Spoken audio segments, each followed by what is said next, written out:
at the G20 summit, which is scheduled to begin on Saturday, host India has now proposed a global biofuel alliance. Go across now to Surbhi Sutaria to get us a sense of India's ethanol blending targets. Surbhi, also tell us which are the listed companies which could potentially benefit from G20's latest push for biofuel.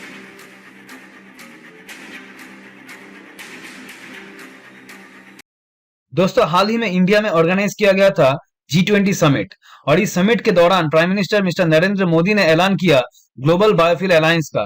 आज के video में हम जानेंगे कि आखिर ये global biofuel alliance है क्या और कैसे इसकी मदद से हम एक सस्टेनेबल और क्लीन एनर्जी रिसोर्स की क्वेस्ट में आगे बढ़ सकते हैं। वीडियो शुरू करने से पहले आप लोगों से एक ही रिक्वेस्ट है कि अगर आप लोगों को मेरा वीडियो पसंद आए तो आप लोग मेरा चैनल फिनोस्कोप लाइक, शेयर और सब्सक्राइब कीजिए। तो चलिए लेट्स स्टार्ट। तो सबसे पहले हम ये जानेंगे what is biofuel. Biofuel is any fuel that is derive from biomass, that is plant और एल्गी मटेरियल और एनिमल वेस्ट, यानी कि जिस ईंधन को प्लांट यानी कि पेड़ पौधे, एल्गी मटेरियल या फिर एनिमल वेस्ट से डिराइव किया जाता है उसे बायोफ्यूल कहते हैं। इस तरह के एनर्जी रिसोर्स को रिन्यूएबल सोर्स ऑफ एनर्जी कहा जाता है क्योंकि इस तरह के एनर्जी रिसोर्स कभी खत्म नहीं होते। बायोगैस, बायोडीजल और इथेनॉल ये सब उदाहरण है बायोफ्यूल के। इनमें से आज के डेट में सबसे चर्चित बायोफ्यूल है इथेनॉल और G20 समिट में पीएम मोदी ने सभी G20 नेशन से यह अर्ज किया है कि वो पेट्रोल के साथ इथेनॉल ब्लेंडिंग के प्रोसेस को और आगे बढ़ाएं। तो दोस्तों, अब सवाल यह आता है कि इथेनॉल ब्लेंडिंग क्या होता है। इथेनॉल ब्लेंडिंग यानी कि पेट्रोल के साथ इथेनॉल यानी कि इथाइल अल्कोहल को एक सर्टेन रेशो में मिक्स करके यूज करना। इससे पेट्रोल के ऊपर हमारी डिपेंडेंसी कम होगा और पेट्रोल के प्राइस में भी गिरावट आएगी, जिससे कि हम इन्फ्लेशन यानी कि महंगाई को कंट्रोल कर पाएंगे और सबसे ज्यादा फायदा होगा हमारे देश के किसानों को। कैसे, वो हम आगे इस वीडियो में जानेंगे। आप 120 रुपए जो पेट्रोल ले रहे हैं उसका भाव हम 15 रुपए लीटर करेंगे। जितना एवरेज आपको 120 रुपए के पेट्रोल में मिल रहा है उतना एवरेज आपको 15 रुपए पेट्रोल की कीमत जो है 15 रुपए उतना लीटर का इथेनॉल का एवरेज मिलेगा और 40% बिजली तैयार होगी। दोस्तों, आप लोगों को बता दें, इंडिया में इथेनॉल ब्लेंडिंग का प्रोसेस ऑलरेडी शुरू हो गया है और एट प्रेजेंट हमारे देश में इथेनॉल ब्लेंडिंग का रेट है 10% और पीएम मोदी ने कहा है कि साल 2025 तक इंडिया इस परसेंटेज को 25% तक बढ़ा देगा। इसी कॉन्सेप्ट के ऊपर बेस करके ऑटोमोबाइल कंपनीज इंडिया में फ्लेक्स कार्स मैन्युफैक्चर करना शुरू कर दिया है।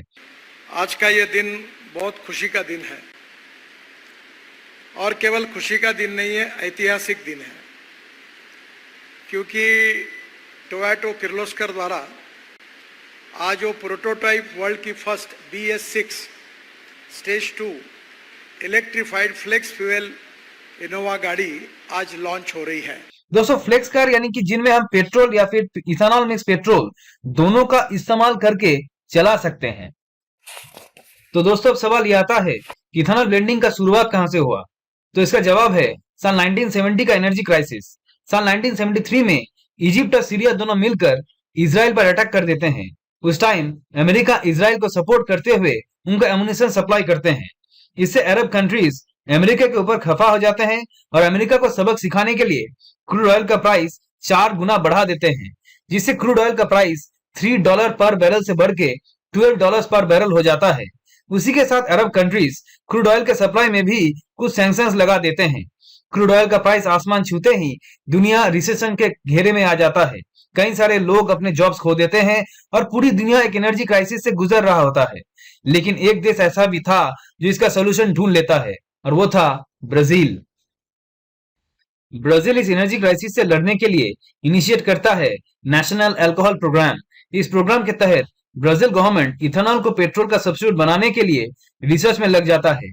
अपने कदम को आगे बढ़ाते हुए ब्राजील गवर्नमेंट पेट्रोल के साथ 10% इथेनॉल ब्लेंडिंग को मैंडेटरी कर देता है और इसी प्रकार से ब्राजील क्रूड ऑयल डिपेंडेंसी से एनर्जी इंडिपेंडेंस की तरफ बढ़ने लगता है।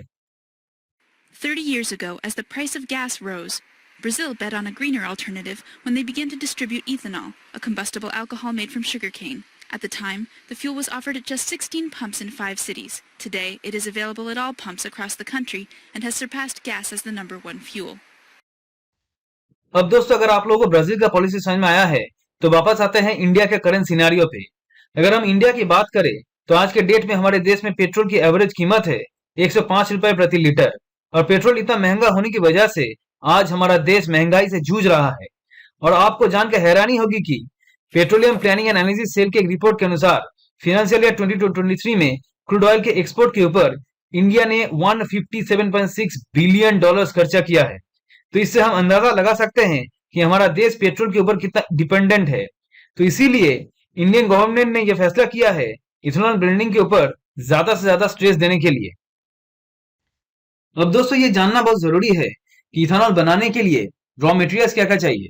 तो इसका जवाब है sugar cane, corn, wheat, rotten potatoes, rotten tomatoes, इन सभी से इथेनॉल बनाया जा सकता है। अब दोस्तों शुगर केन यानी कि गन्ने की प्रोडक्शन की अगर हम बात करें तो India is the second largest producer of sugar cane in the world after Brazil. इजमा यानी कि इंडियन शुगर मिल्स एसोसिएशन की एक रिपोर्ट की माने तो फाइनेंशियल ईयर 23-24 में 59.81 लाख हेक्टेयर जमीन शुगर केन प्रोडक्शन में यूज किया जाएगा और total 362 lakh ton sugar produce किया जाएगा, जिसमें से 45 lakh ton sugar ethanol production में डाइवर्ट किया जाएगा। उसी के साथ agriculture and process food products export development authority यानी कि एपीईडीए की एक रिपोर्ट की माने तो फाइनेंशियल ईयर 22-23 में अप्रैल से सितंबर के बीच total 23.82 lakh metric ton broken rice India से एक्सपोर्ट किया गया था।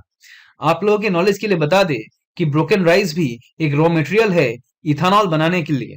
तो इससे हम देख सकते हैं कि इथेनॉल बनाने के लिए जो रॉ मटेरियल चाहिए वो एडिक्वेट क्वांटिटी में इंडिया में मौजूद है। लेकिन दोस्तों हमारे लिए सब कुछ पॉजिटिव नहीं है। इथेनॉल ब्लेंडिंग की इस राह पर इंडिया को बहुत सारे ऑड्स का सामना भी करना पड़ेगा। सबसे पहले शुगर केन एक वाटर इंटेंसिव क्रॉप है। Commission for agricultural cost and prices यानी सीएसीपी की एक रिपोर्ट के अनुसार 1 किलोग्राम शुगर केन यानी कि गन्ना उगाने के लिए 2515 लीटर पानी की जरूरत होती है। और इंडिया जो कि मानसून के ऊपर काफी डिपेंडेंट है उसके लिए ये एक कॉस्टली अफेयर हो सकता है। दूसरा, इंडिया को अपने इथेनॉल ब्लेंडिंग को 25% तक लेके जाने के लिए अपने टोटल सोन एरिया के 10% को शुगर केन मैन्युफैक्चर में लगाना होगा। इससे दूसरे क्रॉप्स के प्रोडक्शन पर असर पड़ेगा और बदले में उसका प्राइस बढ़ जाएगा। अब अगर हम फ्लेक्स कार्स की बात करें तो फ्लेक्स कार्स की कीमत नॉर्मल कार्स से 17,000 से 25,000 रुपए ज्यादा होगा। और अगर हम फ्लेक्स टू व्हीलर्स की बात करें तो उनकी कीमत नॉर्मल टू व्हीलर से 5 से 12,000 रुपए ज्यादा होगा। और इंडिया के प्राइस सेंसिटिव मार्केट को देखते हुए कस्टमर्स को फ्लेक्स कार्स को खरीदने के लिए कन्विंस करना बहुत मुश्किल होगा। यहां तक कि एफिशिएंसी की अगर हम बात करें तो फ्लेक्स फोर व्हीलर्स की efficiency normal petrol four wheelers से 6 से 7% कम होगा और वही टू व्हीलर्स के लिए 3 से 4% कम होगा। अब हम देख लेते हैं कि कैसे ग्लोबल बायोफ्यूल अलायंस इंडिया को इन सारे प्रॉब्लम्स को इरेडिकेट करने में मदद करेगा। जीबीए के माध्यम से इंडिया को वैल्यूएबल टेक्नोलॉजीज और इंटरनेशनल क्लाइमेट फंड्स का एक्सेस मिल जाएगा और इसी के साथ इंडिया को बायोगैस और थर्ड जनरेशन इथेनॉल प्लांट्स का भी एक्सेस मिल जाएगा। यहां तक कि इंडिया टोटल सोन एरिया का स्कार्सिटी भी मिटा पाएगा। दूसरा, इंडिया अपने खुद के इथेनॉल को बाकी G20 देशों में एक्सपोर्ट कर पाएगा।